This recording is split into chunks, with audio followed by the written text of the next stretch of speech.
Hello दोस्तों, स्वागत है आपका एसएससी एमटीएस परीक्षा 2024 की तैयारी में। तो इस सीरीज में हम टॉप 30 वन वर्ड सब्स्टिट्यूशंस यानी कि अनेक शब्दों के एक शब्द देख रहे हैं जो काफ़ी आपके एग्जाम के लिए वीवीआई एवं इम्पोर्टेंट होने वाला है। तो इसके पहले एक वीडियो डाला जा चुका है जिसका मैंने प्लेलिस्ट बना दिया है, उसको भी आप हमारे चैनल से विजिट करके देख सकते हैं। तो बिना किसी देरी के शुरू करते हैं आज का पहला क्वेश्चन।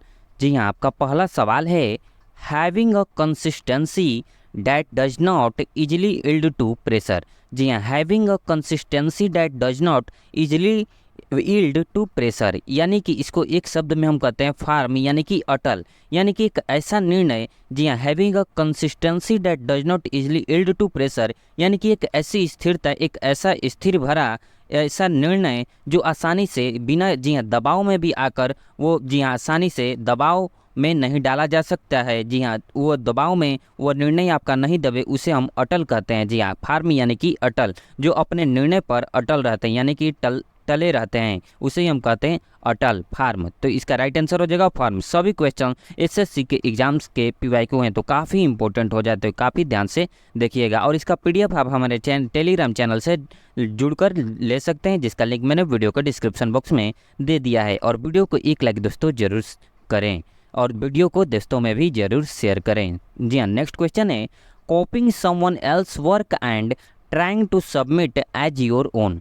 जी हाँ, इसको हम एक शब्द में कहेंगे प्लेगरिज्म। जी हाँ, प्लेगरिज्म यानी कि साहित्यिक चोरी, यानी कि कॉपिंग समवन यानी कि किसी का कॉपी करना, किसी काम को, कार्य को, and trying to submit as your own और उसे जी हाँ सबमिट करना कि ये मेरा, यानी कि ये मेरा क्या कहलाता है, ये मेरा काम है, ये मेरा कंटेंट या मेरा कुछ भी सामान हो, या जी हाँ साहित्यिक यहाँ पर यानी कि मेरी, जैसे कि जी हाँ कुछ भी कह सकते हैं, कथा कहानी, कविता कहानी ये सब होते हैं यानी कि साहित्यिक चीज़। जी हाँ दोस्तों, पुस्तक ही हो गया, जैसे कॉपी होता है वही नकल, प्लेगरिज्म यानी कि साहित्यिक चोरी। तो बढ़ते हैं हम लोग नेक्स्ट क्वेश्चन की ओर। ये सभी क्वेश्चंस आपके एसएससी एमटीएस 2024 के एग्जाम के लिए काफ़ी इंपॉर्टेंट हो जाते हैं क्योंकि एक क्वेश्चन 3 नंबर का हो जाता है दोस्तों। तो काफ़ी ध्यान से देखिएगा और दोस्तों में भी जरूर शेयर करें जिससे कि उनको भी कुछ हेल्प मिले। सवाल है गवर्नमेंट गवर्न्ड बाई वेल्थ। जी हाँ, गवर्नमेंट गवर्न्ड बाई वेल्थ यानी कि धनी लोगों द्वारा शासित एक राजनीतिक व्यवस्था, उसको हम कहते हैं प्लूटोक्रेसी। जी हाँ, एक जी हाँ धन के द्वारा यानी कि सरकार को चलाया जाए, यानी कि धनी लोगों द्वारा जी हाँ सरकार, जी हाँ धन के द्वारा अगर शासन चलाया जाता है, सरकार का शासन यानी कि धनी लोगों द्वारा शासित एक राजनीतिक व्यवस्था, उसी हम कहते हैं गवर्नमेंट बाई, जी हाँ गवर्नमेंट गवर्न बाई वेल्थ यानी कि प्लूटोक्रेसी। तो बढ़ते हम लोग नेक्स्ट क्वेश्चन की ओर। इस प्रैक्टिस सेट में 30 यानी कि 30 ऐसे वन वर्ड सब्स्टिट्यूशंस है जो आपके एग्जाम के लिए काफ़ी इंपॉर्टेंट है और आप हमें कमेंट करके जरूर बताइएगा कि आपका कितना क्वेश्चन सही हुआ। अब देखते हैं सवाल।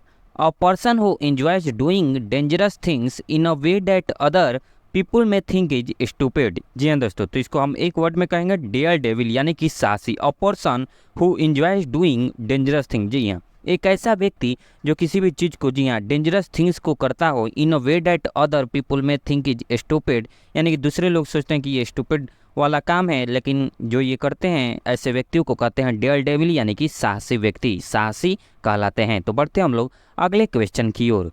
नेक्स्ट क्वेश्चन है आपका अ होमलेस नेग्लेक्टेड और abandoned person specially a child. जी हाँ, एक अ होमलेस यानी कि बेघर, नेग्लेक्टेड और अबैंडन्ड पर्सन। और जी हाँ, नेग्लेक्टेड का अर्थ होता है यहाँ पर एक वर्ड आया नेग्लेक्टेड यानी कि नज़रअंदाज करना, नज़रअंदाज करना। जी हाँ, होमलेस यानी कि बेघर, अबैंडन्ड यानी कि छोड़ देना, abandoned person specially a child यानी कि उसे हम कहते हैं लावारिस बच्चा, वैफ यानी कि लावारिस बच्चा। तो बढ़ते हैं हम लोग अगले क्वेश्चन की ओर।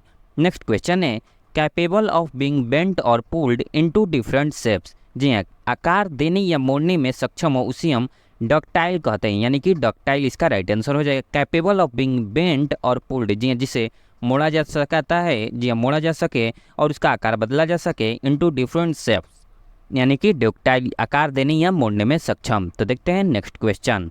नेक्स्ट क्वेश्चन है gradual recovery of health and strength. जी हाँ, ग्रेजुअल यानी कि धीरे धीरे रिकवरी, जी हाँ हेल्थ का रिकवरी होना, एंड स्ट्रेंथ शक्ति। जी हाँ, यानी कि इसको हम कहते हैं कॉन्वाल्सेंस। जी हाँ, कॉन्वाल्सेंस यानी कि पुनः स्वास्थ्य प्राप्ति। जी हाँ, कॉन्वाल्सेंस यानी कि पुनः स्वास्थ्य प्राप्ति। तो बढ़ते हम लोग नेक्स्ट क्वेश्चन की ओर। नेक्स्ट क्वेश्चन है अ लार्ज केज बिल्डिंग और इनक्लोजर टू कीप बर्ड्स। जी हाँ, अ लार्ज केज एक बड़ा सा केज पिंजरा, बिल्डिंग और इनक्लोजर टू कीप बर्ड्स अवायरी कहलाता है, यानी कि पक्षियों को रखने के लिए पिंजरा अवायरी कहलाता है। तो बढ़ते हम लोग अगले क्वेश्चन की ओर। ये सवाल है बिलीवर ऑफ फेट, यानी कि जो भाग्य में विश्वास करते हैं उसे हम कहते हैं फैटलिस्ट, यानी कि भाग्यवादी, फैटलिस्ट भाग्यवादी। तो बढ़ते हम लोग नेक्स्ट क्वेश्चन की ओर। नेक्स्ट क्वेश्चन है one who looks at the negative side of everything, यानी कि एक ऐसा व्यक्ति जो सभी चीज़ों में एक निगेटिव साइड, जी हाँ निगेटिव साइड नहीं, निगेटिव साइड को देखता है उसे हम कहते हैं पेसिमिस्ट, यानी कि निराशावादी, पेसिमिस्ट यानी कि निराशावादी। तो बढ़ते हम लोग अगले क्वेश्चन की ओर। नेक्स्ट क्वेश्चन है वेवर बिटवीन डिफरेंट ओपिनियंस और एक्शन, इसे हम कहते हैं वैसिलेट, यानी कि निश्चय न कर पाना, यानी कि वेवर बिटवीन डिफरेंट ओपिनियंस हो, जी हाँ एक निर्णय के लिए डिफरेंट ओपिनियंस और एक्शंस हो उसे कहते हैं निश्चय न कर पाना, उसे एक वर्ड में कहेंगे वैसिलेट, वैसिलेट कहेंगे। तो बढ़ते हम लोग अगले क्वेश्चन की ओर। नेक्स्ट क्वेश्चन है आपका someone who dishonestly pretends to deceive under an assumed character, यानी कि उसे हम बहुरूपिया कहते हैं। जैसे someone who dishonestly pretends to deceive under an assumed character, यानी कि इम्पोस्टर, उसे हम बहुरूपिया कहते हैं। तो बढ़ते हम लोग अगले क्वेश्चन की ओर। नेक्स्ट क्वेश्चन है killing a large number of people, जी हाँ बहुत की संख्या में लोगों की हत्या, जी हाँ किलिंग, उसे हम कहते हैं जनसंहार, यानी कि जीनोसाइड, जी हाँ जीनोसाइड यानी कि जनसंहार।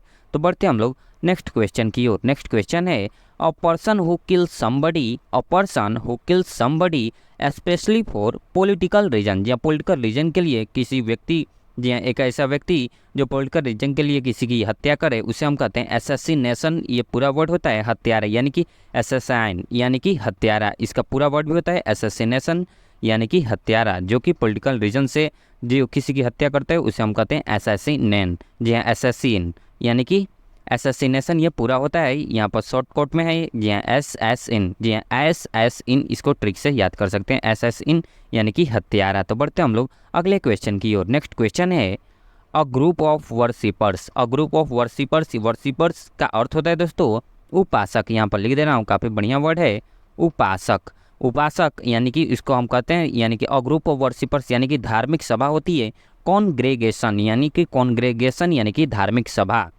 तो बढ़ते हैं हम लोग अगले क्वेश्चन की ओर। The place that a person treats as his permanent home और lives in and has a substantial connection with, उसे हम कहते हैं डोमिसाइल यानी कि निवास स्थान, परमानेंट होम यानी कि उसे हम कहते हैं निवास स्थान डोमिसाइल। जी हाँ काफ़ी इजी ये सब क्वेश्चन है, जी हाँ इजी जी हाँ सभी क्वेश्चन तो इजी नहीं है, लेकिन इसमें कितने क्वेश्चन इजी भी PYQ पूछे जाते हैं, जी हाँ दोस्तों तो काफ़ी बढ़िया से देखिएगा। कैपेबल ऑफ और अडेप्टेड फॉर टर्निंग, जी हाँ turning easily from one to another of various task field of endeavour etc and is able to do many things, जी हाँ जो एबल हो टू डू मैनी थिंग्स, बहुत सारे कार्यों को करने में सक्षम हो उसे हम कहते हैं वर्सेटाइल यानी कि प्रतिभाशाली, वर्सेटाइल यानी कि प्रतिभाशाली। तो बढ़ते हम लोग नेक्स्ट क्वेश्चन की ओर। नेक्स्ट क्वेश्चन है आपका a big clumsy often slow witted person, जी हाँ a big clumsy often slow witted यानी कि ये बेवकूफ़ आदमी कहलाते हैं, ऑफ एक वर्ड में ऑफ बेवकूफ़ आदमी। तो बढ़ते हम लोग अगले क्वेश्चन की ओर। नेक्स्ट क्वेश्चन है वॉयलेंट ओवरबियरिंग टर्बुलेंट ब्रेवलिंग क्वेरलसम वुमेन, यानी कि क्वेरलसम वुमेन यानी कि इसको एक वर्ड में कहते हैं टर्मैगेंट, जी हाँ टर्मैगेंट यानी कि झगड़ालू स्त्री को कहते हैं टर्मैगेंट, झगड़ालू स्त्री। तो बढ़ते हम लोग अगले क्वेश्चन की ओर। नेक्स्ट क्वेश्चन है आपका one who can not here, यानी कि एक ऐसा व्यक्ति, एक ऐसा पर्सन जो, जी हाँ हियर यानी कि सुन ना सके उसे हम कहते हैं डिफ यानी कि बहरा, जो इसको कान से सुनाई ना देता हो।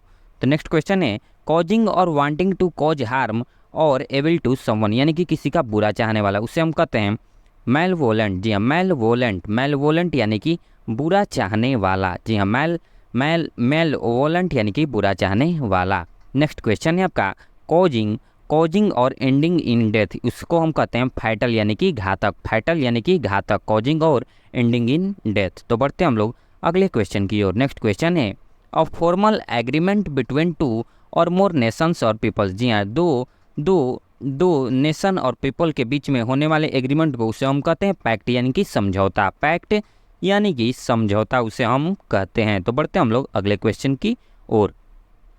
नेक्स्ट क्वेश्चन है आपका, a person whose age is between 70 and 79 years old. जी हाँ, एक ऐसा व्यक्ति जिसकी जिसकी उम्र 70 और जी हाँ 79 वर्षों के बीच में हो, उसे हम कहते हैं जी हाँ 70 और 79 साल के बीच की उम्र के व्यक्ति। नेक्स्ट क्वेश्चन है आपका, willing to take risk and try new ideas. जी हाँ, willing to take risk and try new ideas. Willing to take risk, जी हाँ जो रिस्क लेते हो और ट्राई न्यू आइडियाज, जी हाँ जो ट्राई करते हैं, जो कोशिश करते हैं नए आइडिया को भी, उसको हम कहते हैं एडवेंचरस यानी कि साहसिक।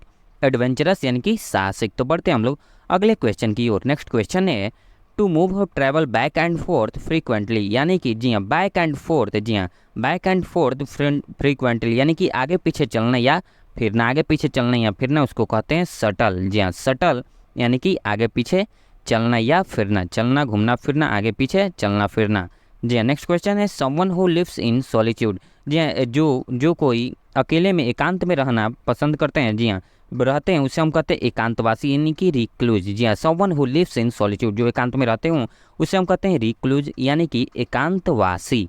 तो बढ़ते हैं हम लोग अगले क्वेश्चन की ओर। नेक्स्ट क्वेश्चन है आपका, यदि वीडियो दोस्तों पसंद आ रहा हो तो वीडियो को एक लाइक जरूर कीजिएगा। वन हु लव्स मैनकाइंड, एक जी हाँ वैसे व्यक्ति, जी हाँ वैसे पर्सन यानी कि वन हु लव्स मैनकाइंड, जो पूरे मानव जाति से प्यार करे, उसे हम कहते हैं जी हाँ प्यार करे। वन हु लव्स मैनकाइंड, पूरे मानव जाति से प्यार करे, उसे हम कहते हैं फिलैंथ्रोपिस्ट यानी कि परोपकारी। जी हाँ, यानी कि वो पूरे संसार को अपने जैसा समझे, जी हाँ पूरे संसार को अपने फैमिली जैसा समझे, उसे हम कहते हैं फिलैंथ्रोपिस्ट यानी कि परोपकारी, यानी कि वसुधैव कुटुंबकम। जी हाँ वसुधैव कुटुंबकम यानी कि यहाँ पर हो जाएगा जी हाँ वन हु लव्स मैनकाइंड यानी कि फिलैंथ्रोपिस्ट यानी कि परोपकारी, जो पूरे संसार को अपने ही तरह समझे, जी हाँ उसे हम कहते हैं परोपकारी यानी कि philanthropist. A speech by an actor at the end of a play. जी हाँ अ स्पीच, जी हाँ एक ऐसा स्पीच जो एक्टर द्वारा एंड में जी हाँ प्ले किया जाता है, उसे हम कहते हैं एपिलॉग यानी कि संपूर्ण कृति का सार। जी हाँ यानी कि सारांश, एपिलॉग को कहते हैं। तो बढ़ते हैं हम लोग अगले क्वेश्चन की ओर। नेक्स्ट क्वेश्चन है जो कि आज के प्रैक्टिस सेट का लास्ट क्वेश्चन भी है, authors explanatory remarks at the beginning of a book. जी हाँ, जो बिगिनिंग यानी कि सबसे शुरू में होता है, सबसे आरंभ में होता है, उसको हम कहते हैं प्रस्तावना यानी कि प्रीफेस। जी हाँ दोस्तों, प्रीफेस यानी कि प्रस्तावना। तो दोस्तों अब आप हमें कमेंट करके जरूर बताइएगा कि आपका 30 क्वेश्चंस में से कितना क्वेश्चन सही हुआ, और दोस्तों आपको वीडियो कैसा लगा, और इस सीरीज को, जी हाँ इस OWS के सीरीज को कंटिन्यू किया जाए नहीं, जी हाँ किया जाए या नहीं किया जाए, आप हमें कमेंट करके जरूर बतलाएं। और वीडियो कैसा लगा दोस्तों जरूर बतलाएं। और हाँ, इस PDF को पाने के लिए आप हमारे टेलीग्राम चैनल से जुड़ सकते हैं, जिसका लिंक मैंने वीडियो के डिस्क्रिप्शन बॉक्स में दे दिया है। और दोस्तों में भी जरूर शेयर करें, और चैनल पर पहली बार आप आए हों तो चैनल को सब्सक्राइब करके बेल आइकन को ऑल पर क्लिक कर लें, जिससे कि इसी तरह के कंटेंट्स आपको जी हाँ सबसे पहले आपके नोटिफिकेशन के माध्यम से मिल सके। तो मिलते हैं हम किसी नेक्स्ट वीडियो में, तब तक के लिए बहुत बहुत धन्यवाद। वीडियो को देखने के लिए फिर से एक बार धन्यवाद।